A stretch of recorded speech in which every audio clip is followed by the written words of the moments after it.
Hoy miércoles 10 de octubre en Interfaz, Televisión Educativa, Canal 22 y el Sistema Público de Radiodifusión del Estado Mexicano, en coordinación con el Instituto Nacional para la Evaluación de la Educación, unen sus señales para transmitir las series, Voces de la Evaluación y Pensar la Educación. Y para explicarnos más en qué consiste este acuerdo, nos visita en Interfaz el licenciado Armando Antonio Carrillo Labat, presidente del Sistema Público de Radiodifusión del Estado Mexicano. Es miércoles de convivencia armónica con Trixia Valle, quien nos hablará de cómo combatir el bullying en la escuela. Otro invitado en Interfaz es el director general de Publicaciones y Fomento Editorial de la UNAM, quien nos dará un balance de la Feria Internacional del Libro Universitario.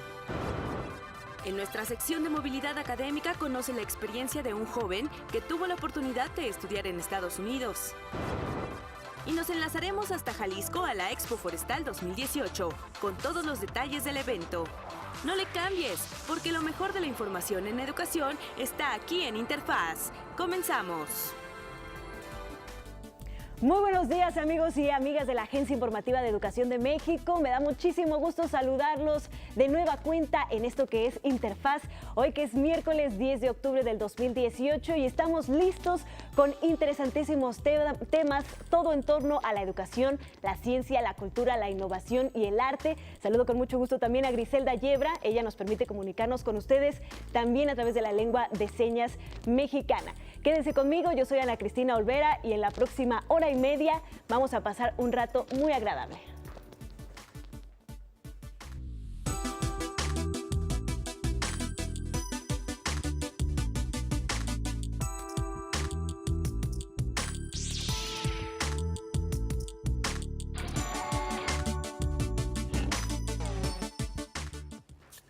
De acuerdo con la Oficina de Naciones Unidas para la Educación, la Ciencia y la Cultura, la UNESCO, durante las 2 últimas décadas, la posibilidad de poner el poder de la televisión al servicio de las técnicas didácticas modernas y de los relatos de ficción para la educación de los niños ha atraído la imaginación de los planificadores, los educadores y de amplios sectores del público en general. La televisión y la televisión educativa específicamente son sistemas que constan de varios elementos, cada uno de los cuales ejerce su influencia de diversas maneras sobre los individuos y sobre la sociedad en su conjunto. Como objeto de estudio diferenciado, la comunicación educativa tiene sus orígenes en la década de los 20, a partir de que se le descubre y estudia por separado y se reconocen las posibilidades que ofrecen los instrumentos de comunicación masiva aplicados específicamente a la educación. Originalmente se le conocía como comunicación audiovisual o auxiliares de la enseñanza, y no es hasta los años 70 cuando adopta el nombre de comunicación educativa tal cual. En este nuevo paradigma que involucra a la educación con la tecnología estrechamente ligadas, la educación sirve de los medios de comunicación para incidir en un mayor número de personas bajo condiciones espaciotemporales accesibles y a partir de un lenguaje verbo-audiovisual adecuado y diseñado en torno a los objetivos educativos específicos. La televisión educativa hace referencia a toda emisión de programas por televisión que estén dirigidos específicamente a potenciar la información como objeto de mejorar el estándar cultural de la población y optimizar los niveles educativos de determinados colectivos. Al referirse a la educación, Pitágoras señalaba que educar no es dar una carrera para vivir, sino templar el alma para las dificultades de la vida. Algo parecido deben pensar aquellas instituciones u organizaciones que se han dado a la tarea de fomentar contenidos educativos y reconocen en la tecnología un medio adecuado para ello. Una televisión para el aprendizaje deberá tener presentes los valores y principios que sustentan su cultura y ayudar a promover actitudes y habilidades especiales. Con esto en mente, la televisión y las tecnologías de la información y comunicación pueden seguir siendo un aliado fundamental para contribuir a la formación de las sociedades. Y hoy tenemos una excelente noticia para los involucrados en el sector educativo y también para quienes formamos parte de los medios públicos que promovemos la educación. Nuestra casa de trabajo, Televisión Educativa, Canal 22 y el Sistema Público de Radiodifusión del Estado Mexicano, en coordinación con el Instituto Nacional para la Evaluación de la Educación, establecieron un acuerdo para producir y difundir las series Voces de la Evaluación y Pensar la Educación, contenidos televisivos que abordarán diversos temas sobre la actualidad educativa. Los medios públicos tienen el compromiso de servir a sus audiencias, al ofrecer contenidos audiovisuales de calidad y actualidad sobre el acontecer nacional. Al ser plurales y diversos, cumplen con su función social de informar, entretener y educar a los ciudadanos. Además, contribuyen al desarrollo democrático de las sociedades. La cooperación de la Oficina de la UNESCO destaca que la radiodifusión de servicio público es un vehículo educativo y cultural, particularmente para las comunidades menos favorecidas. Porque si para algo creo yo que debe servir una televisión pública en este país democrático, pues es para mostrar los trabajos que se hacen para la democracia todos los días como los que se hacen aquí. En México, los temas educativos son el punto de encuentro para nuestros medios públicos. Televisión Educativa, Canal 22 y el Sistema Público de Radiodifusión del Estado Mexicano, en coordinación con el Instituto Nacional para la Evaluación de la Educación, unen sus señales para transmitir las series Voces de la Evaluación y Pensar la Educación. Estas series tienen el propósito de difundir temas de interés en la voz de experto y de los propios actores educativos, como son los profesores y los estudiantes.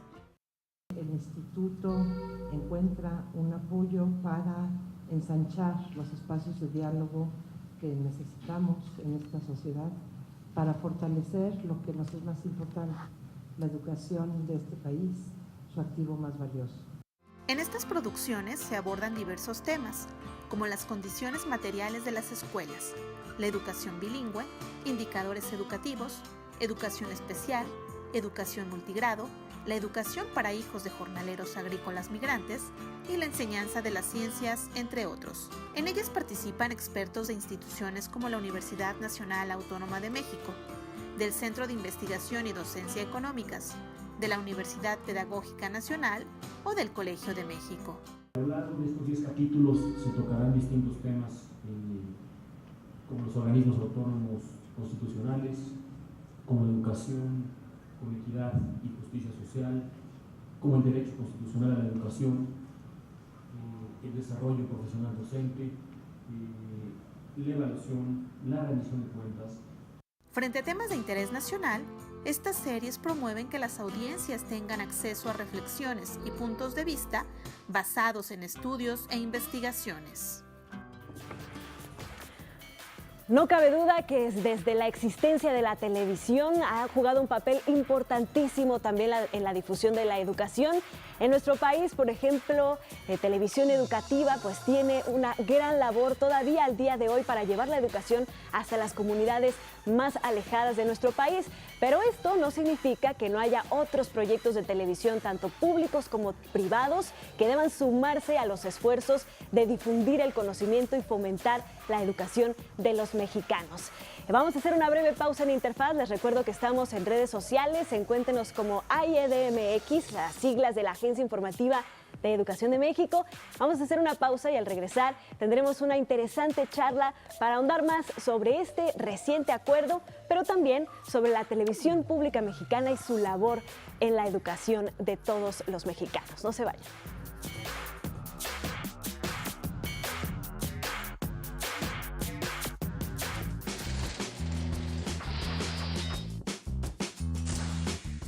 En 1914 inician las sesiones de la Soberana Convención Revolucionaria en Aguascalientes.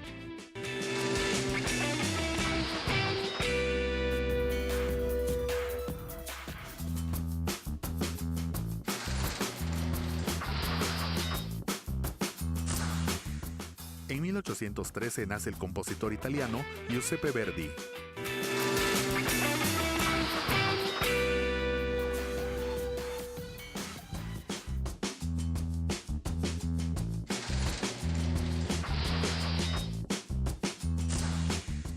En 1824 toma posesión Guadalupe Victoria, primer presidente de los Estados Unidos mexicanos.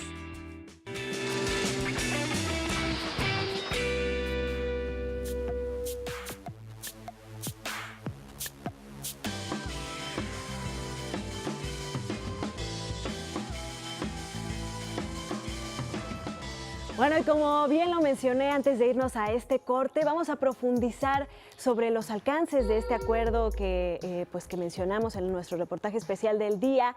en favor de los contenidos educativos en la televisión pública, pero también sobre la televisión pública en general en nuestro país y sobre su papel como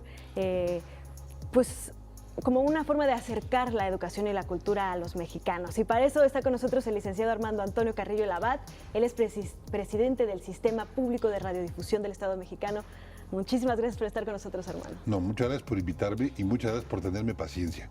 Tuve por ahí unos fuera del aire por estar con algunos asuntos de salud y que ustedes fueron lo pacientes suficiente tuvieron la suficiente paciencia para tenerme aquí, así es que lo agradezco de manera muy importante. No, al contrario, nos da muchísimo gusto que estés mejor de vuelta y que pues hayamos tenido oportunidad de encontrar este espacio para platicar un poco sobre la televisión pública mexicana. Para empezar, platícanos un poco qué es el sistema de radiodifusión público del Estado mexicano. Mira, es el resultado de la ley que como parte de la reforma en telecomunicaciones se votó y se aprobó por parte del Congreso mexicano todo. En el año 2013, 2014 empezamos a funcionar. Yo te diría que es un asunto completamente nuevo en nuestro país que exista una televisora pública que tenga una ley propia. Claro. Y que sea generada por un Congreso que se reunió para determinar que tenía que existir este sistema y que tenía que funcionar de cierta manera.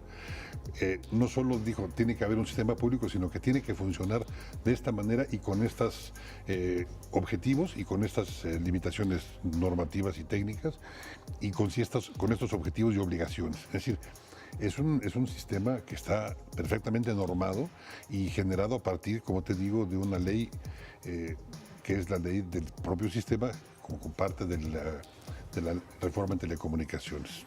Y que además, de alguna forma, articula los esfuerzos, ¿no?, de la televisión pública. Pues mira, eso es más bien, la articulación que hacemos no es tanto porque nos lo marque como obligación la ley.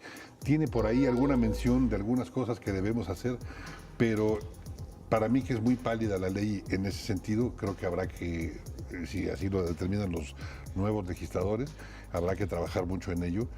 Pero hoy día la coordinación se da más bien gracias a que los profesionales que están a cargo de estos medios públicos han entendido muy bien que la unión nos ayuda más que la desunión y que la colaboración nos ayuda más que el enfrentamiento. Que si en otras épocas se dio de esa manera no lo sé, pero hoy día nos organizamos y nos ayudamos mucho y todos hemos entendido que uno y uno siempre da dos. Y entonces la colaboración, más que por ley, se ha dado porque sí existe el sistema público que convoca normalmente a reuniones, a intercambios, a colaboraciones, a convenios, y esto nos ha ayudado mucho, realmente nos ha dado muy buenos resultados. ¿Cómo es que se organizan los contenidos que ustedes difunden?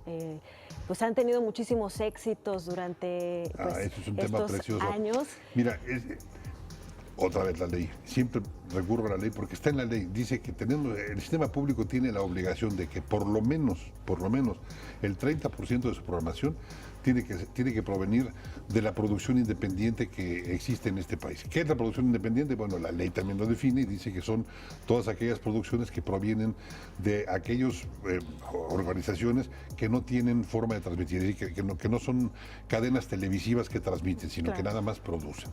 En ese sentido, pues hemos recurrido a los productores independientes que, ahí está el resultado, y tú lo acabas de decir y te lo agradezco mucho, son estas producciones merecedoras de amplios reconocimientos de manera nacional y de manera internacional. Hay mucha gente que dice, es que yo no he visto nada del SPR. Pues póngase a verlo, si está el Canal 14 todo el día. Pero quienes sí lo han visto han reconocido a nivel nacional y a nivel internacional las producciones de estos independientes son talentosísimos y que no tenían manera de difundir sus contenidos y ahora tienen por ley este organismo que las recibe, y hoy día nuestra programación no es del 30% de producción independiente, sino yo te diría que casi del 70%. Y entonces está muy fácil. Lo difícil era encontrar a los productores independientes talentosos, que no me costó trabajo encontrarlos porque tengo la fortuna como profesional de este medio, de que me he dedicado 40 años a lo mismo, nunca me he salido del ámbito en medios públicos y privados, lo cual también por ahí luego disgusta a algunos que uno haya trabajado por aquí y por acá, pero pues uno es de la cultura del esfuerzo y pues va donde está la chamba. Claro. Pero eso me ha permitido conocer a mucha gente que ahora están trabajando con nosotros desde fuera como productores independientes y que nos han traído contenidos de altísima calidad con reconocimientos de muy alto nivel. Platícanos un poco más sobre esos contenidos. Digo, tenemos la serie Ciencia en Todos Lados, bueno, una gran cantidad, las que hacen, por ejemplo, también con ATEI y sus diferentes adherentes, ¿no? Platícanos un poco más. Mira, es que es eso, digamos que otra parte de las posibilidades que tenemos de llegar a los contenidos, que es a base de convenios. Los presupuestos de la televisión pública normalmente no son lo amplios que quisiéramos y entonces tenemos que ponernos a inventar. La falta de recursos siempre te vuelve muy creativo y entonces pues nos volvemos muy creativos al reunirnos y decir cómo vamos a hacer. El caso de este convenio del que tú mencionabas al principio, pues la necesidad importante de dar a conocer estas acciones de organismos que se conocen poco, pero que trabajan mucho en bien de la democracia y de las principales acciones que tiene que tomar este país, como es mejorar la educación. Se han dado la tarea de hacer una serie importante de programas, pues que estaba producida, pero que no tenían cómo transmitirlo. Se acercaron al sistema y les dije, no, esto no es de discutirse, firmemos el convenio mañana y empezamos a transmitir pasado mañana. Y fíjate que Tere Bracho, la nueva directora de esta institución que se encarga de la evaluación de la educación, en un acto me parece que muy importante de su parte, decidió continuar con la producción de estos programas y la transmisión, porque ella aceptó producir más de los que ya se habían transmitido en una primera etapa, que los transmitimos en el sistema mediante un convenio con esta institución. Y pues a ella no le pasó lo que a muchos que dice todo lo de atrás no sirve, sino que al contrario, lo continuó y decidió que hiciéramos el convenio y que lo firmáramos. Y ahí están los programas. Anoche pasó en el SPR uno de los capítulos, conducido por Gwen Matzin, que es un gran periodista. Sí. Y la verdad son programas muy interesantes donde se discute este tema tan fundamental para nosotros como es la educación. Claro. Y ahí están en la televisión pública, en la televisión abierta, en la televisión nacional, gratuita y en alta definición. Claro. Vamos a hacer una breve pausa, Armando, si me lo permites, y regresando, pues quiero que me cuentes un poco más de estas otras producciones que han sido tan reconocidas, incluso ha ganado premios y todo, y cómo han logrado escoger tan buenas producciones. Claro. No se vayan, estamos en Interfaz y continuamos con esta interesantísima charla.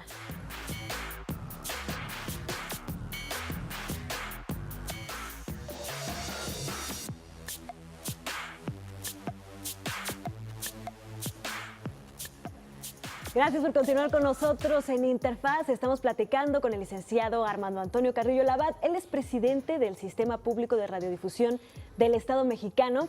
Y antes de irnos al corte, estábamos platicando un poco sobre cómo hacen esta gran labor de ubicar a estos productores que hacen verdaderamente maravillas con contenido educativo, con contenido científico y además pues utilizando nuevas tecnologías, herramientas de narrativa audiovisual fenomenales, un contenido de mucha profundidad pero además fresco y cercano a la gente.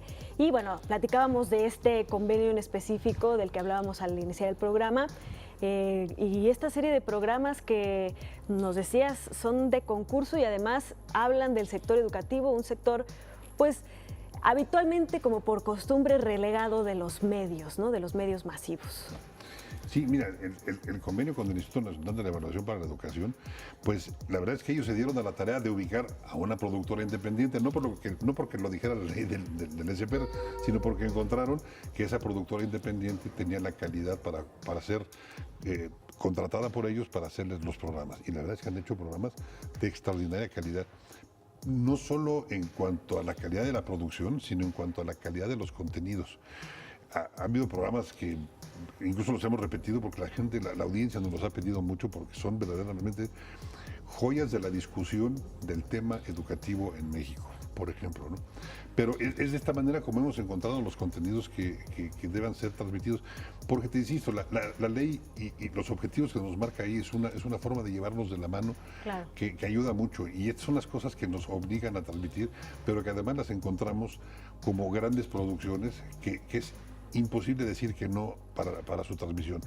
Y luego, gracias a estos convenios, en muy buena medida es como hemos encontrado la posibilidad de hacer las grandes producciones, porque son alianzas estratégicas que una de las Eso no está en la ley, fíjate. O sea, estoy pensando que esa parte no está en la ley, que nos lo permite, lo sugiere, pero no hay una obligación como tal de realizar las alianzas estratégicas que puedan llevar a la adquisición o a obtener contenidos de muy alta calidad.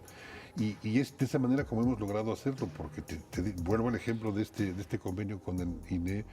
Se da en unas condiciones muy favorables para ambas instituciones, pero con unos materiales que son de muy alta calidad, en un tema que podría ser aburridísimo, podría ser Claro. una discusión por ahí árida que a nadie le interesa, y están muy bien producidos y que llevan a que uno se quede a ver los programas.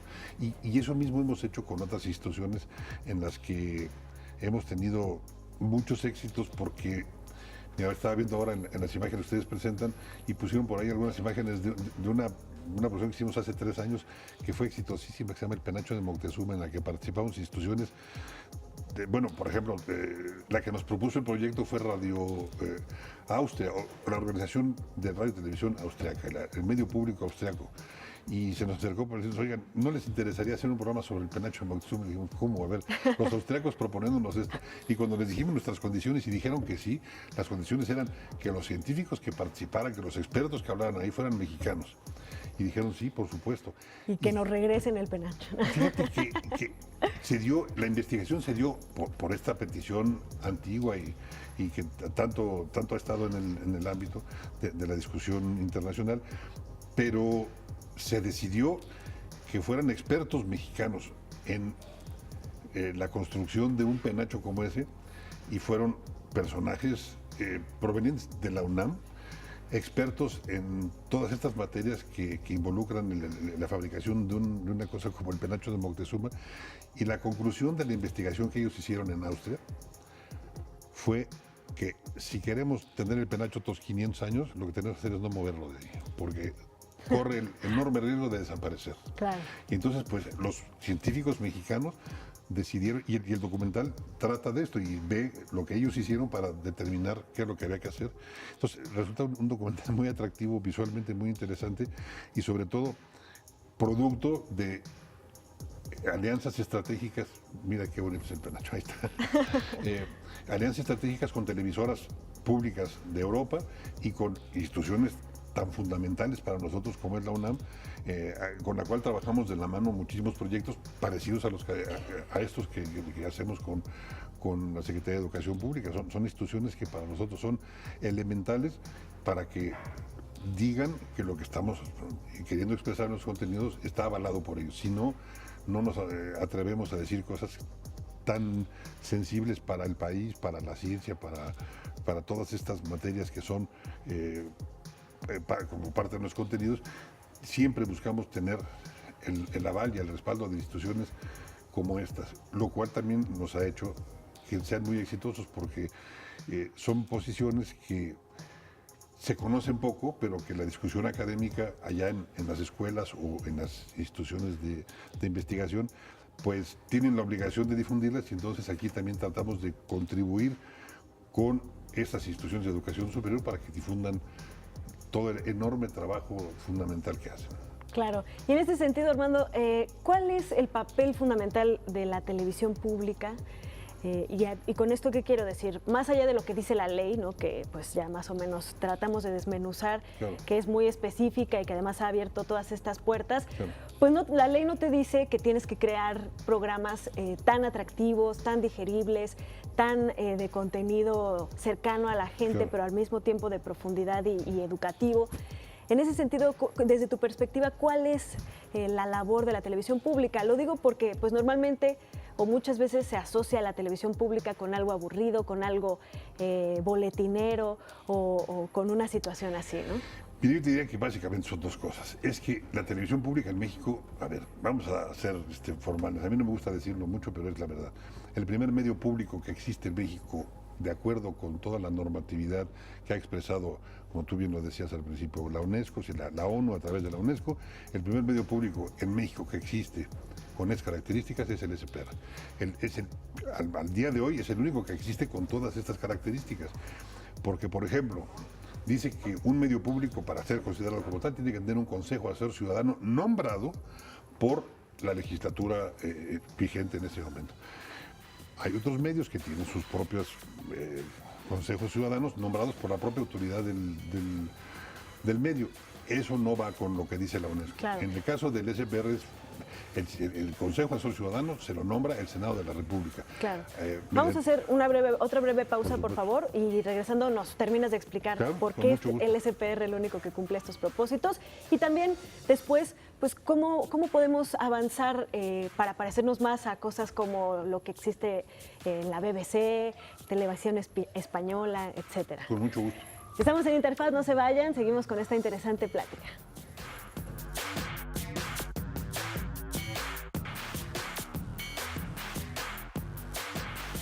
Gracias por seguir con nosotros en Interfaz, en este último bloque de la interesante charla con Armando Carrillo Labate. Él es presidente del Sistema Público de Radiodifusión del Estado Mexicano.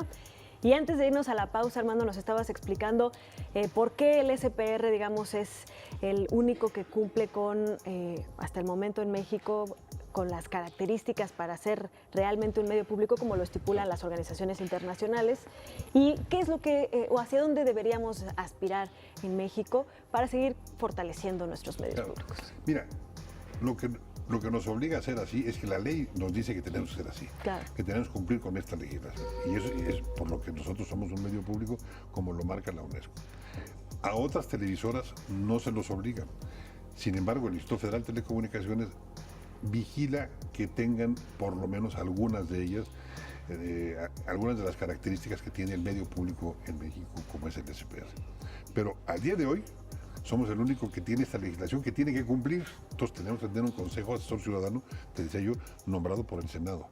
A propuesta de la ciudadanía, ellos abren una convocatoria anualmente, se presentan las propuestas de la ciudadanía y ellos escogen a quiénes entrevistan y determinan quiénes van a formar parte de este consejo. Cada año se renueva este consejo. Se renueva cada año, pero de manera diferenciada. Son 9 miembros que unos los nombran por un año, otro por 2.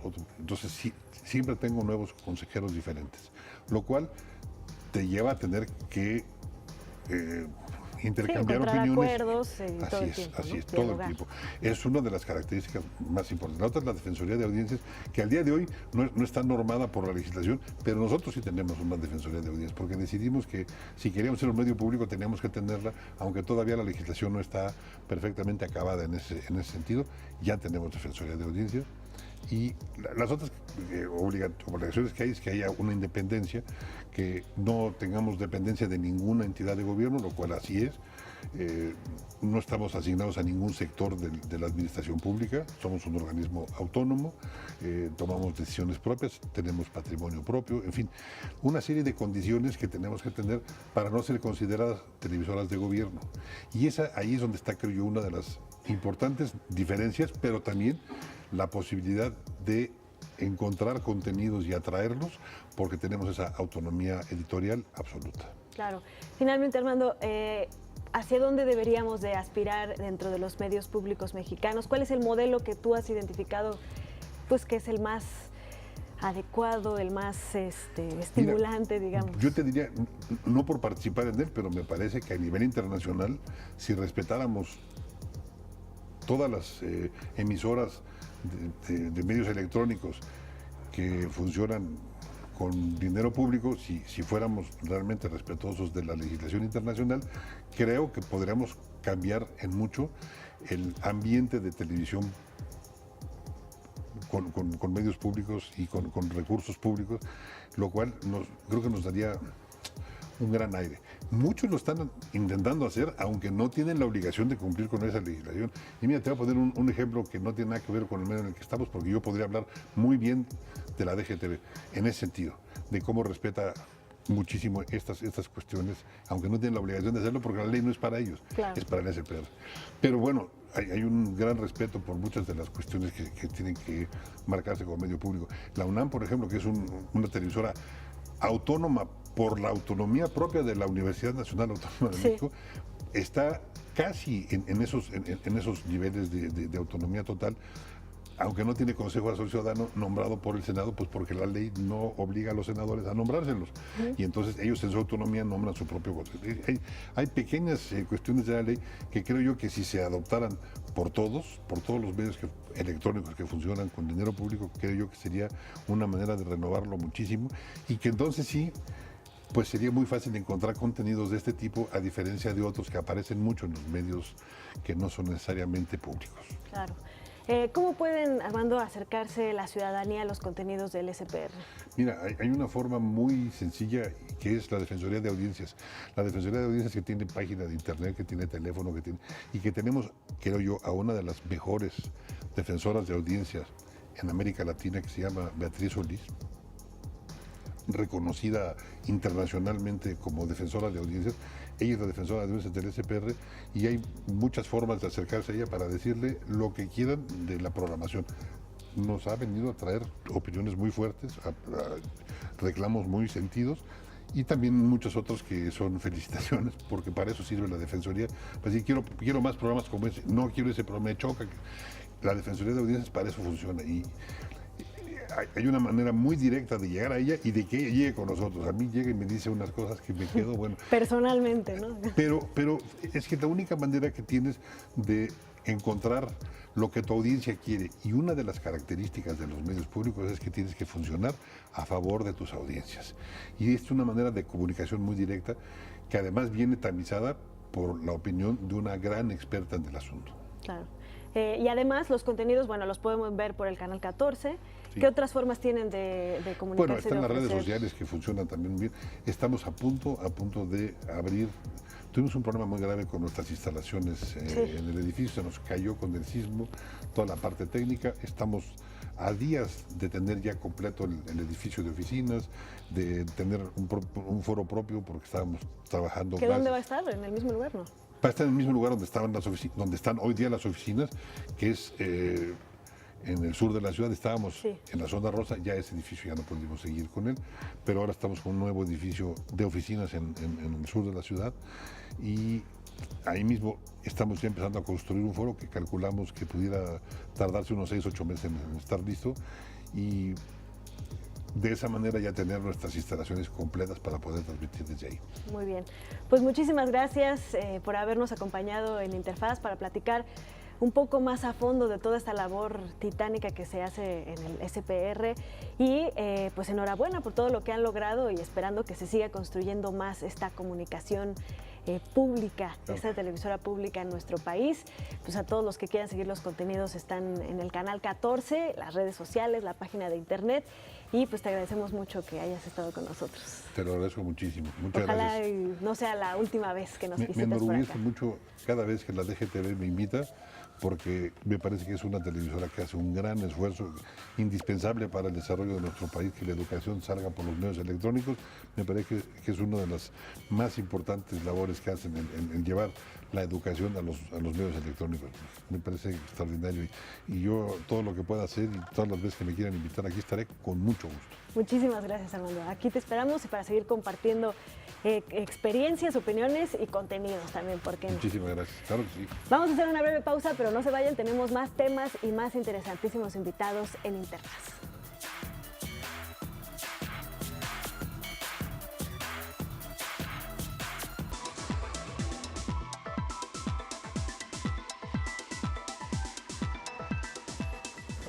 Gracias por continuar con nosotros en Interfaz. Y bueno, hoy es miércoles de convivencia armónica con Trixia Valle. Bienvenida, Trixia, muy buenos días. Y hoy viene acompañada de Ingrid Salgado. Ella es estudiante de la secundaria técnica número 4 del municipio de Tlalnepantla. Bienvenida también. Muchas gracias a las dos por acompañarnos el día de hoy. Cuéntanos, Trixia, hoy de qué vamos a platicar. Pues gracias, Anita. La verdad es que octubre en Estados Unidos se ha designado el mes de prevención de bullying. Y pues qué mejor que traer un testimonio de alguien que pues ahora sí que vivió en la escuela, en esta secundaria, en sus años de secundaria, situaciones que la llevaron, siempre vemos el tema de la víctima. Y ahora se me hace muy interesante hablar desde la perspectiva del victimario, del agresor. ¿Qué pasaba? ¿Por qué lo hacía? Etcétera. Y además, cómo ella pudo salir adelante de estas actitudes y actualmente incluso va conmigo y da conferencias, hizo el rap del bullying y ha hecho una trayectoria maravillosa de prevención. Entonces, se puede cambiar y esa es la buena noticia. O sea, Ingrid, tú eres lo que se conoce, bueno, eras más bien, perdón, como una niña que abusaba de algunas pues, circunstancias que tenías especiales con diferencia de tus compañeros. ¿Cómo es que lograste identificar que eras una niña bully, Ingrid? ¿En qué momento te diste cuenta? Me di cuenta, bueno, primeramente muchas gracias por el espacio para contar mi testimonio. Yo me di cuenta que esto estaba llegando a un límite cuando ya no era... Bueno, ya las bromas sobrepasaban la línea de broma y estábamos ya agrediendo a nuestras compañeras. Entonces, definitivamente, cuando pasó eso, yo dije ya, basta, hasta aquí. Obviamente me reconcilié con muchas personas a las que yo lastimé en aquel momento y afortunadamente estoy aquí. ¿Y cómo qué cosas hacías, Ingrid? Nos peleábamos, organizábamos peleas entre mis compañeras, ya sabíamos que teníamos que pelearnos con el turno de la mañana. Yo iba en el turno de la tarde y sabíamos que siempre, todos los viernes, tenía que haber una pelea. O sea, entraba una niña nueva y también teníamos que pelearnos con ella, o si no, era como la rara, la que no entraba en el círculo. Eran como un club de la pelea en donde para ingresar a este ambiente ustedes forzaban situaciones para pelearse con alguna compañera y de esta forma alimentar, ¿no?, el ambiente negativo. Sí, alimentábamos el poder, el sentirte popular, el sentirte aplaudido y de una manera que no... La violencia se ha convertido en algo muy natural en las escuelas y creo que el sentirte empoderado te da un nivel social en los grupos. ¿Cómo fue este proceso de, pues desde que te diste cuenta, supongo que perdiste algunas amistades, ganaste otras, cambiaron tus dinámicas, ¿no?, sociales, personales, con tu familia? ¿Cómo fue todo este proceso hasta que dejaste por completo y te convertiste incluso en una activista en contra de este problema? Mira, lamentablemente yo perdí a mi mejor amiga de ese momento en una fiesta, ella la mataron. Entonces, digo, todos tenemos una segunda oportunidad como víctimas o victimarios y en ese momento yo decidí cambiar, conocí a Trixia Valle y a Fundación en Movimiento, los cuales me ayudaron con terapias psicológicas y hasta el día de hoy, pues mi objetivo es seguir ayudando a las personas que, no solamente a las víctimas, sino también saber qué es lo que pasa por la mente del victimario.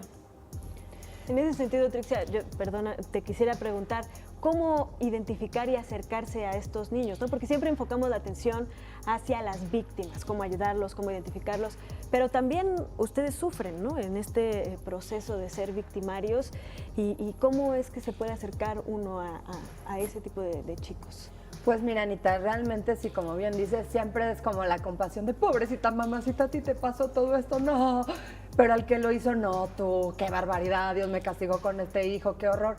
Y realmente para los papás creo que lo primero es ver con compasión el caso. Yo creo que toda historia tiene una historia atrás, ¿no? O sea, hay un antes y un después. Nadie nace en el cunero y se pone a patear al bebé de al lado. O sea, realmente hay un proceso, hay cosas que van pasando. Y la forma en la que podemos identificar es cuando empieza a haber una hostilidad en el ambiente. O sea, cuando van a la fiestita desde que son chiquitos, te das cuenta que los demás les rehuyen, están atemorizados porque lo que rige este sistema de convivencia es el miedo. Entonces, como mamá, como papá, lo más importante es que no lo neguemos. El tema común es que llegan a la escuela y la directora le dice, ¿qué crees? Su hijo es el que está buleando y molesto. ¿Qué? Claro que no, seguramente es otro niño y le están queriendo echar la culpa. Y luego te vas a la violencia contra los maestros, contra los directivos, por causa de no querer aceptar lo que tienes en casa. Yo tengo 3 hijos, como sabes, Anita, de diferentes edades, de diferentes caracteres, y yo no soy responsable de que alguna vez se porten mal. El tema es actuar y ayudar junto con la escuela. Todos han ido alguna vez a terapia, uno tiene 17, otra 15 y otro tiene 3, casi 4, él no ha ido a terapia obviamente, pero hay que ayudar a las escuelas. La segunda cuestión aquí muy importante es ver con compasión, o sea, hijito, ¿qué está pasando en ti para que te estés portando de esta forma? ¿Tienes miedo? En el caso de Ingrid fue muy claro, ella en tercera de primaria era una niña súper bien portada y de pronto la buleaban. Cuéntanos, Ingrid, porque Sí. hay un antes y un después. Porque también muchos padres de familia les dicen a sus hijos, prefiero que mi hijo pegue a que le peguen, ¿no? Y entonces, pues quitan también autoridad a los maestros, incluso burlándose de ellos los mismos padres, y eso forma un carácter en un niño negativo, ¿no? Entonces, sí es importante educar a los niños y decirles desde el principio, sí formar un carácter fuerte y decir, oye, basta, no me pegues, pero tampoco generar más violencia en el ambiente escolar. Porque además, lo que yo he visto en los 10 años que llevo dedicada a esto, Anita, es que siempre el antes y el después es, me buleaban, ay, ¿sabes qué? Ahora yo te buleo para prevenir que tú me ataques, perdón, Claro, que sí. tú me ataques. Ahora sí que el cambio de clima a todos nos tocó, ¿no? Pero creo que con este espectro diferente, viendo con compasión, y yo admiro muchísimo a Ingrid, la verdad es que es muy difícil reconocer tus errores, decir yo quiero enmendar, y de verdad no sabes qué padre le habla a los jóvenes. Ahora me la llevé a Puebla, a un evento súper grande del DIF Puebla, y ella le dijo a las chavas, no entiendas tu feminidad de una forma negativa, ser mujer no es pelearte y organizar peleas y hablar con groserías y vulgaridades, tomar en exceso, ser mujer es otra cosa, y la verdad es que lo hace muy, muy bien. Pues muchas gracias, Trixia. Ingrid, enhorabuena por a estarte dedicando ahora a tratar de ayudar a jóvenes que como tú pues pasaron por todo este proceso. Les agradecemos mucho por haber estado aquí con nosotros en Interfaz y las esperamos pronto para seguir platicando. Bueno, a ti, Trixia, en 15 días, y a ti, Ingrid, pues mucho éxito en esta labor. Que te cante el rap del bullying. Así es, luego vienes a cantarnos el Claro, rap del claro, bullying. muchas gracias. Perfecto. Pues vamos a hacer otra breve pausa, pero seguimos con más en Interfaz. No se vayan.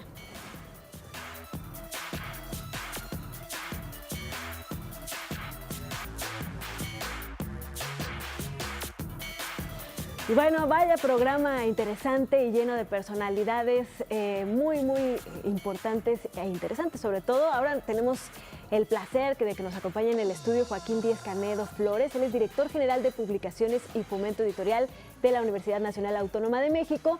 Y vamos a platicar con él un poco de lo que sucedió hace algunos días en la Feria Internacional del Libro Universitario de la UNAM y, en general, de toda la gran labor que hace esta dirección ahí en la UNAM. Muchísimas gracias por estar con nosotros. Al contrario, Ana Cristina, muchas gracias a ustedes, a ti por invitarnos.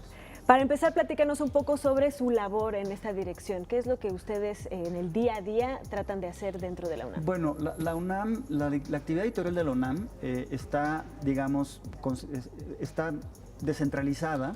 Cada facultad, cada instituto, cada programa tiene su propio programa editorial pues, que atiende a las necesidades de cada dependencia, ¿no?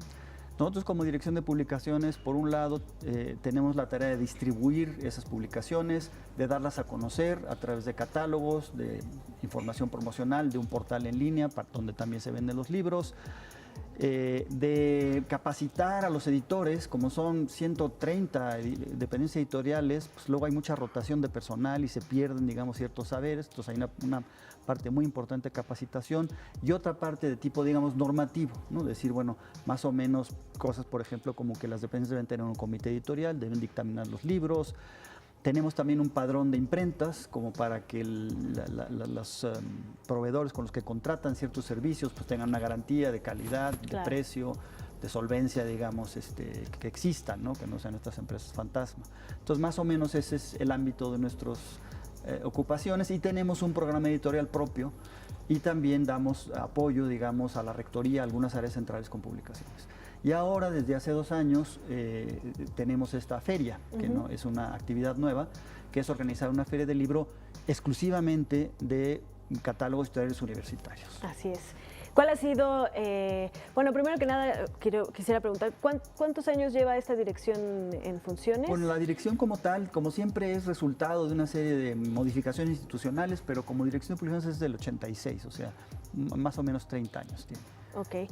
Y bueno, en estos 2 años de la feria, ¿cuál ha sido la experiencia que han ganado ahora pues, de organizar un evento editorial tan importante? Pues muy interesante, porque fíjate que en esta segunda instalación como ratifica, refrenda un poco su interés, ¿no? No hay ninguna otra feria que centre su atención sobre las editoriales universitarias, que son, digamos, tienen características muy particulares, porque más que responder a una cuestión de mercado, responden pues a las necesidad de las instituciones universitarias de dar a conocer, de socializar un poco las actividades que se hacen dentro de las universidades, que básicamente, sobre todo en las grandes universidades públicas, son pues la investigación, la docencia y también la cultura, la extensión universitaria. Entonces, estas tres, aparte de la investigación que se hace en cubículos y en seminarios, de la docencia que se hace en aulas, en conferencias, y de la divulgación universitaria que se hace, por ejemplo, en la UNAM, pues tiene la gran sala de conciertos en Zahualcóyotl, tiene salas de cine, teatros.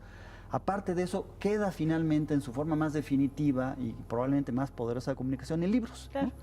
O en publicaciones, también revistas especializadas en el caso de la investigación. Entonces, es muy importante esta producción de conocimiento y esta divulgación cultural que tenga primero difusión entre la propia comunidad y entre otras comunidades y luego entre el público en general, ¿no? ¿Cómo lograron, pues, en un primer momento organizar este evento, ¿no? Acercarse a los diferentes actores adecuados para poder conjuntar pues esta feria del libro especializada en publicaciones universitarias? Tiene la ventaja que hay una asociación de editoriales universitarias de América Latina y el Caribe, y hay bastante intercambio, digamos, en otras ferias, en México concretamente en FIL Guadalajara, que es pues, la gran convocatoria anual para todos los editores comerciales y no comerciales. Hay un diálogo de hace mucho tiempo, ¿no? Entonces hay mucho contacto con las asociaciones de editoriales universitarias de otros países, ¿no? Argentina, Chile, Colombia, España, Estados Unidos, y se hizo esta convocatoria y pues la verdad es que precisamente por su novedad todo mundo la acogió con mucho entusiasmo y estuvieron aquí. También hay una asociación que se llama Red al Texto, que agrupa a las editoriales de las universidades de la República, digamos, que tienen un poco el mismo problema, ¿no? Y también se benefician mucho de compartir experiencias, intercambiar mejores prácticas, emprender algunas cosas en conjunto y sobre todo, pues procurar de que los libros de cada uno pues estén presentes, por ejemplo, en las ferias que hace el otro, digamos, ¿no? Esta especie de tráfico de publicaciones, ¿no? Entonces se entendió muy bien. Y por el lado de expositores, digamos, desde el principio, pues prácticamente tuvimos todo lleno, ¿no? El tema, claro, es que pues la feria debe convocar también gente que compre libros, porque los expositores pues, incurren en algunos gastos para venir y por lo menos nosotros debemos procurar como organizaciones de la feria pues que no les cueste, ¿no? Claro. No solo que sea una experiencia positiva, interesante, que platiquen con colegas, pues que vean qué reacción tiene el público lector con sus publicaciones, pero también pues que al menos pues les salga para los gastos y para poder volver a venir. Entonces claro. Ese es un tema importante. Que implica convocar a gente que tiene poder de compra de libros, de investigadores, docentes, donde hay muchos libros de su especialidad, de su campo de interés, un poco de público en general, aunque probablemente no sea el mejor comprador, y luego bibliotecarios, que es otro público muy importante, ¿no? Tanto de la propia universidad como de otras universidades del área metropolitana, que son muchísimas, ¿no? Claro. Una vez teniendo ya a todos los actores necesarios, ¿cómo hacen el diseño de esta feria? Por ejemplo, decidir quién es el invitado especial. El año pasado Salamanca, este año Colombia. Bueno, esa es una cosa que desde el principio se pensó, que hubiera una universidad invitada, ¿no? La primera fue Salamanca porque es la abuela de las universidades, claro. Sobre todo de las universidades iberoamericanas del sistema público. Sí, además que cumple 800 años, ¿no? Exactamente, este año está cumpliendo 800. Y bueno, la siguiente fue Colombia. Depende desde luego de un sondeo, pues de quién tiene las posibilidades, porque también la Universidad de Meta pues tiene que invertir, tiene que hacer un stand más grande, tiene que traer una delegación de invitados. Tanto en el caso de Salamanca como en el de Colombia fue muy brillante, pero pues vienen 25 personas a dar conferencias, hay que tener boletos de avión, hoteles, etcétera. Nosotros apoyamos en parte, pero pues ellos tienen que hacer una inversión y pues tienen que estar en condiciones de participar, ¿no?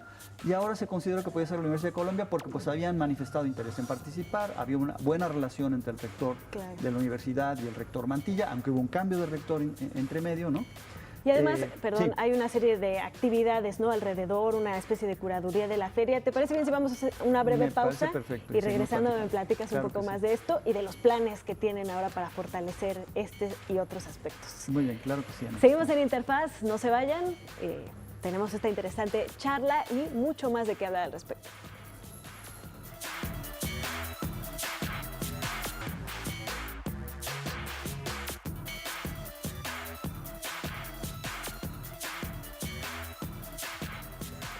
Gracias por continuar con nosotros en Interfaz. Estamos platicando con Joaquín Díez Canedo Flores. Él es director general de Publicaciones y Fomento Editorial de la Universidad Nacional Autónoma de México. Y estamos haciendo una especie de reflexión, balance, explicación de todo lo que fue la Feria Universitaria de Feria del Libro Universitario de la UNAM.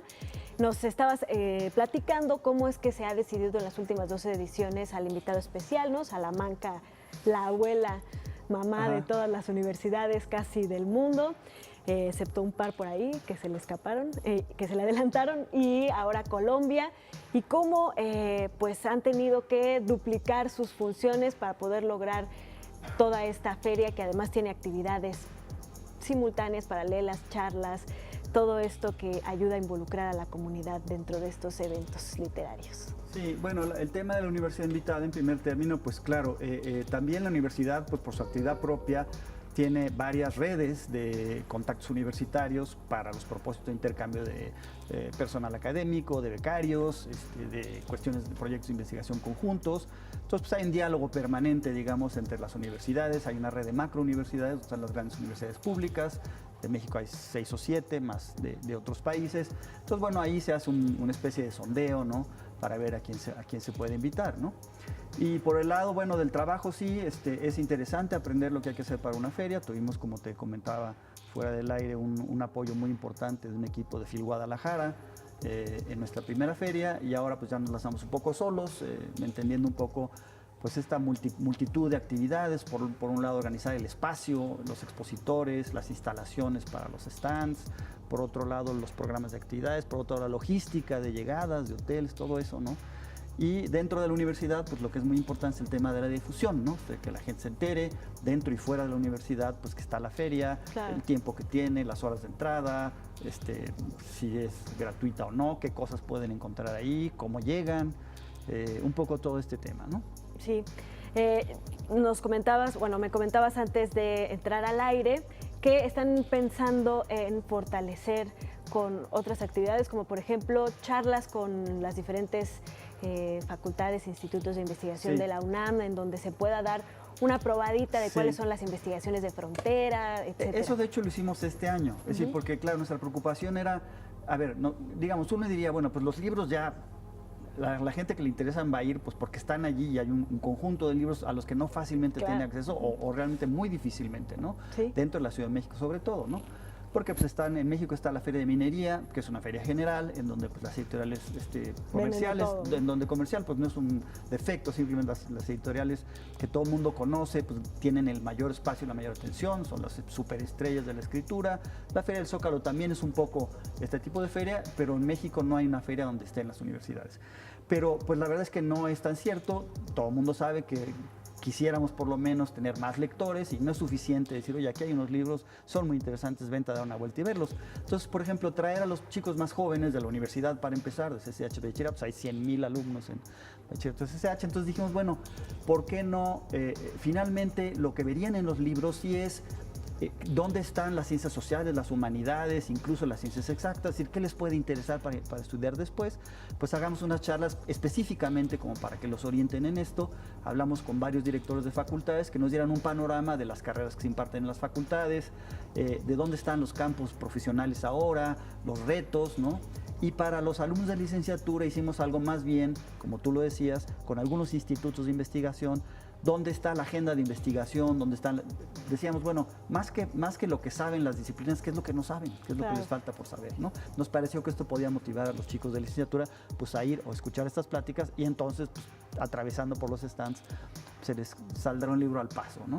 Entonces, este es un programa que le hicimos Tu Cita con el Conocimiento, que es un poco el lema de la Filuni, aparte del programa de Colombia, y luego, pues, acoger muchas otras presentaciones de dependencias de la universidad que quieren presentar sus libros allí, aprovechando pues ese público, ¿no? ¿Cuáles son los principales retos que detectaron para seguir posicionando la Filuni y pues aquellos que ya tienen muy detectados que van a empezar a incorporar en las próximas Pues son ediciones? un poco estos tres que te comentaba, ¿no? Por un lado, conseguir que los bibliotecarios, pues darles facilidades, tratar de darles algún incentivo para que estén allí, y si no compran a pie de stand, que en algunos casos lo están haciendo, pues por lo menos que establezcan relaciones con los editores, con los comerciales de las editoriales, que pues generen ahí un tráfico, la posibilidad de venta de sus publicaciones. Por el lado del público especializado, pues insistir un poco. Ahora también nos apoyó mucho la Dirección de Asuntos del Personal Académico, en la nómina venía allí una invitación a la Filuni, nos ayudaron con un programa de profesores promotores que también hicimos este año, lo empezamos a hacer, creemos que puede ser mucho más exitoso, de invitar profesores a que lleven a sus alumnos. Claro. Por ejemplo, una dinámica de investigación bibliográfica, como un rally de bibliografía, ¿no? Si te está haciendo tal materia, pues ve y dime qué libros encuentras allí sobre esa materia. Claro. Tenemos un catálogo muy bueno, quiero decir, por ejemplo, que teníamos pues, cerca de 13,000 títulos en general, pues muchos de ellos nuevos, ¿no? Y que dan una idea pues de la efervescencia de la actividad de investigación, ¿no? Lo más fresco de Exactamente, ¿no? Entonces este tema de los profesores creemos que puede funcionar, y bueno, en general pues seguir un poco con la difusión hacia el público en general, pues para que vaya a la feria. También nos interesa mucho, el lugar no es muy conocido, está dentro del campus, pero no tiene acceso por dentro del campus, está un poquito tras mano, ¿no? Entonces importa mucho posicionarlo, acreditarlo como un lugar. Son un poco los retos que tenemos. Claro. Finalmente, Joaquín, ¿cómo puede el público en general acercarse tanto a la Filuni en sus distintas etapas como a la dirección de publicaciones? Bueno, tenemos las páginas web, que es lo que está permanentemente, ¿no? La página web de la dirección de publicaciones, la que interesa al público es www.libros.unam.mx. Eso es una librería en línea, ya está todas las novedades, todos los libros, pueden comprar, pueden consultar simplemente. Y de ahí los puede dirigir a las páginas que tenemos de acceso abierto, donde hay libros que se pueden descargar de manera gratuita, a la página de las tesis de doctorado, etcétera, ¿no? Y luego la Filuni, que es www.filuni.unam.mx. Ahí pues dejamos pues, la memoria de la feria y vamos subiendo conforme la feria se acerca pues información pertinente, ¿no? Claro. Pues enhorabuena, Joaquín, por esta segunda edición de la Filuni. Estaremos esperándote aquí para que nos des la primicia de quién va a ser el Muchas gracias, porque además estuvieron ustedes transmitiendo desde allí. Les agradecemos mucho el apoyo de haber estado con nosotros. Así es, pues al contrario, esta es su casa. Por favor, cuenten con nosotros para todo lo que podamos apoyar, no solo con la Filuni, sino directamente a la Dirección de Publicaciones. Y pues les deseamos que se sigan posicionando, consolidando, y muchísimo éxito para Muchísimas gracias. Aquí vendremos a ver la primicia de la Universidad de Invita. Hecho, ya está cerrado. Muchas gracias, Joaquín. Al contrario. Seguimos en Interfaz, no se vayan, todavía tenemos muchos más temas.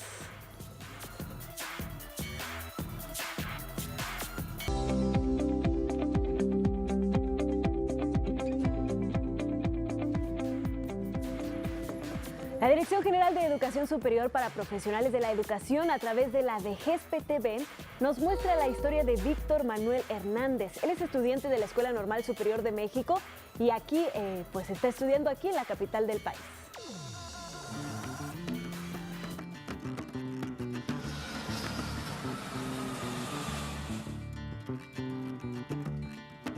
¿Cuál es la función del maestro?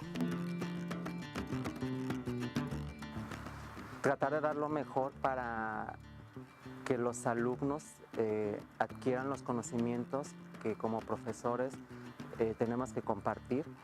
Y yo en la Ciudad de México he aprendido mucho sobre la cuestión pedagógica, porque antes yo daba clases de idiomas, pero yo no tenía la formación pedagógica, era como de manera autodidacta y también sobre la marcha, porque aprende uno a veces en el trabajo a hacer cosas que te lo exige el medio de trabajo, pero ya en la escuela aprendes ya las metodologías, las estrategias, toda la teoría, y ya para después llevarla a la práctica en el salón de clases. Porque a veces uno puede ser especialista en su área, pero el reto es cómo lo enseñas. O sea, a lo mejor sabes algo sobre un cierto tema, pero también hay que ver cómo lo vas a enseñar, y ahí es donde entra la pedagogía para poder transmitir ese conocimiento. ¿Tienes familiares que sean maestros? Tengo una prima que es maestra de primaria, pero el resto de mi familia se dedica a otras profesiones como medicina, ingeniería. Y yo soy bueno, tengo un tío que dio clases de historia durante 40, 50 años en la costa de Guerrero, en la Costa Chica. El pueblo se llama Copala Guerrero, de donde es mi mamá.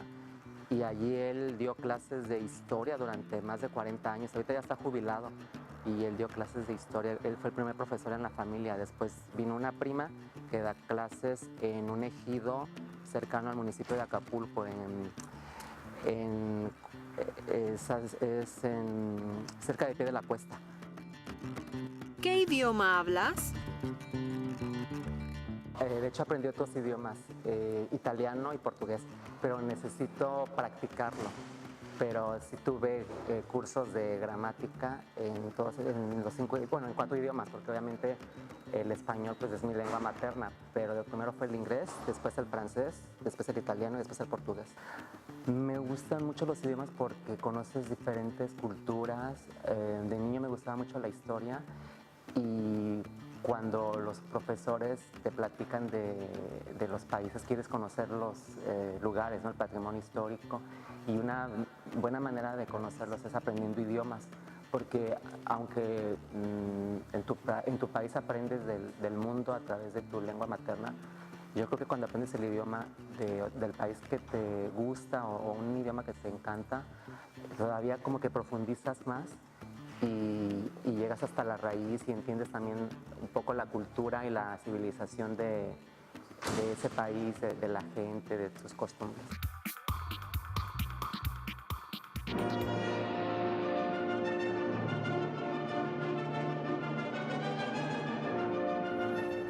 Vamos ahora con los temas culturales y artísticos. La lingüista e integrante del Colegio Nacional, Concepción Company, impartió una conferencia sobre la lengua y la equidad de género.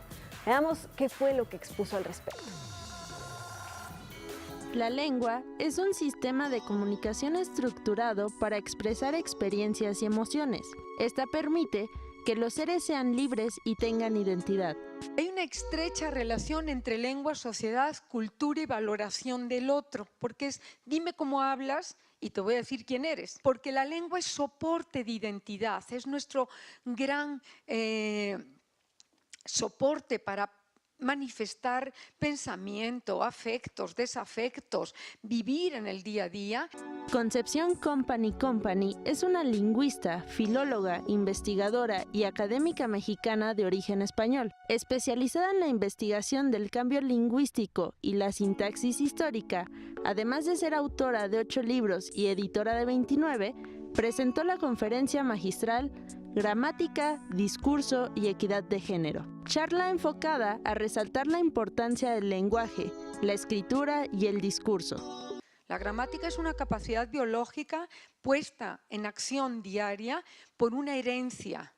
El discurso es una construcción cultural, hecha con gramática, pero arropada por la cultura, los marcos sociales, culturales, ideológicos en el que vive y se inserta un individuo.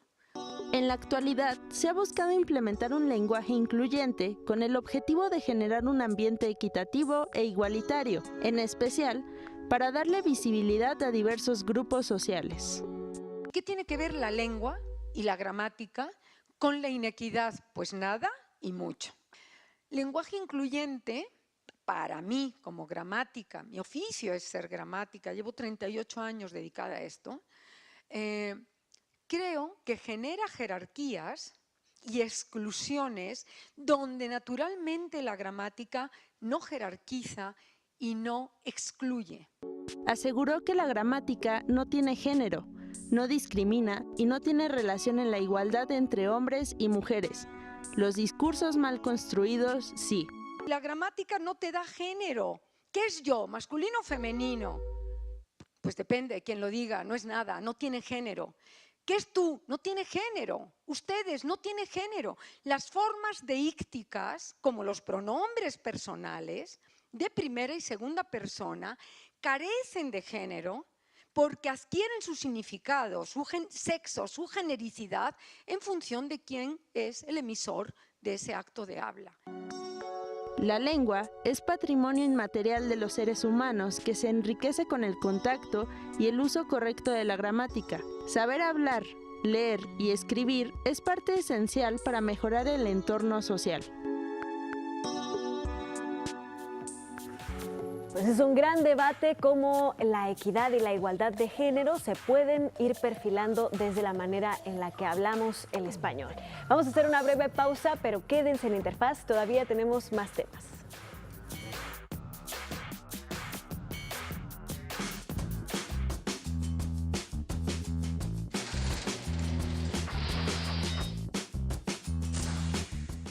En 1928 nace Leyla Gencer, famosa soprano turca conocida cariñosamente como la Regina o la Diva turca.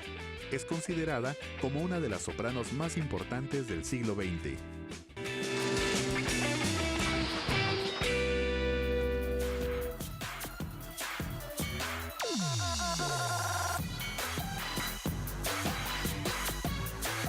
Seguimos en Interfaz y una de las culturas asiáticas que mayor influencia ha recibido de Occidente es la japonesa. Una mezcla de diferentes pueblos que hace destacar su pluralidad. Para conocer más de esta peculiar pueblo, de esta peculiar cultura, el Festival Japan Week nos ofrece conciertos, talleres, degustaciones gastronómicas y mucho más. Veamos de qué se trata. La cultura japonesa es el resultado de un proceso histórico que comenzó con las olas inmigratorias, seguido por una fuerte influencia de la cultura proveniente de China y después de una extranjera tras el fin de la Segunda Guerra Mundial. Esta mezcla de personalidades y acontecimientos creó de Japón una cultura distinta al resto del continente asiático.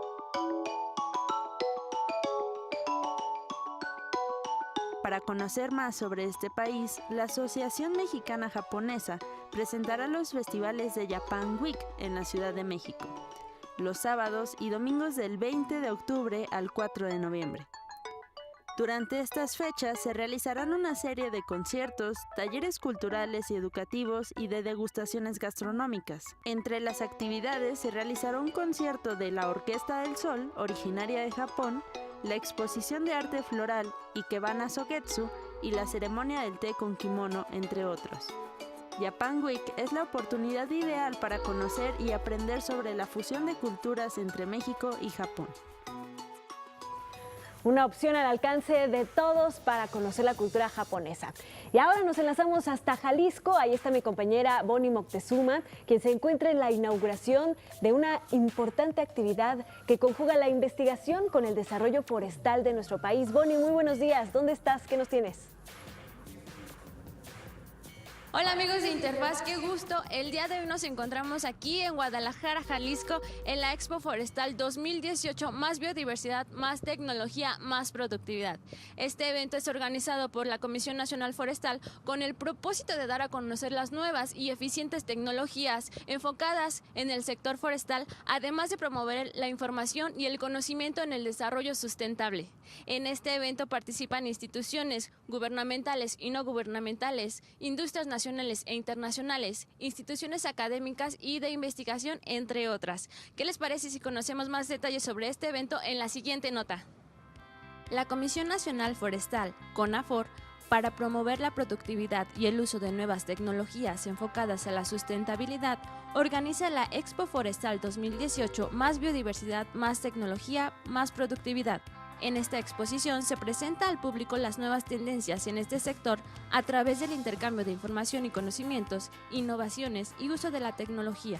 Como parte del programa habrá conferencias, paneles temáticos, reuniones de negocios, presentaciones comerciales y un piso completo de exhibición con las últimas innovaciones tecnológicas. La Coordinación General de Educación y Desarrollo Tecnológico de la CONAFOR emitió una convocatoria para seleccionar 20 prototipos desarrollados por universitarios para la investigación aplicada, optimizaciones tecnológicas y forestales para la obtención de mejores productos y procesos productivos forestales. Algunas de las instituciones educativas participantes de este año fueron la Universidad Autónoma de Chapingo, la Universidad Politécnica Juventino Rosas de Guanajuato y el Instituto Tecnológico Superior Jesús Carranza de Veracruz. Bueno, como lo acabamos de ver, la Comisión Nacional Forestal ofrece un espacio para estos proyectos universitarios, cuyas propuestas van desde contenedores biodegradables hechos a base de bambú, platos desechables con fibra de coco, además de un sistema de alarma contra incendios forestales. Les tendremos más información sobre este evento aquí en Interfaz. Sigan con nosotros. Regresamos al estudio. Gracias, Bonnie. Así es, estaremos enlazándonos contigo hasta Guadalajara para conocer todos los detalles y pues lo que está desarrollándose en materia de tecnología para cuidar nuestros bosques y para hacer de este sector mexicano uno más productivo y sostenible. Y bueno, pasemos a otros temas porque en estos momentos se lleva a cabo en Colima el Foro de Consulta Estatal número 18 por un acuerdo nacional sobre la educación. La Agencia Informativa de Educación de México continúa haciendo una cobertura especial muy cercana. Las mesas de diálogo se desarrollan en el Polideportivo de la Universidad de Colima, donde maestros, alumnos, autoridades educativas y padres de familia del Estado expresan sus propuestas en materia educativa. Mañana aquí en Interfaz le tendremos todos los detalles de este foro de consulta. Recordemos la dinámica, la gente tanto del sector educativo como sociedad en general puede inscribir y mandar una serie de propuestas de lo que ellos consideran se necesita mejorar dentro del sector educativo de su estado. Son elegidas algunas propuestas y bueno, las personas que las propusieron tienen la oportunidad de exponerlas ante el postulado como el próximo secretario de Educación Pública, Esteban Moctezuma Barragán, y autoridades del sector educativo local y federal, como por ejemplo el presidente de la ANUYES, Jaime Valls. Así que estaremos muy pendientes de esta situación.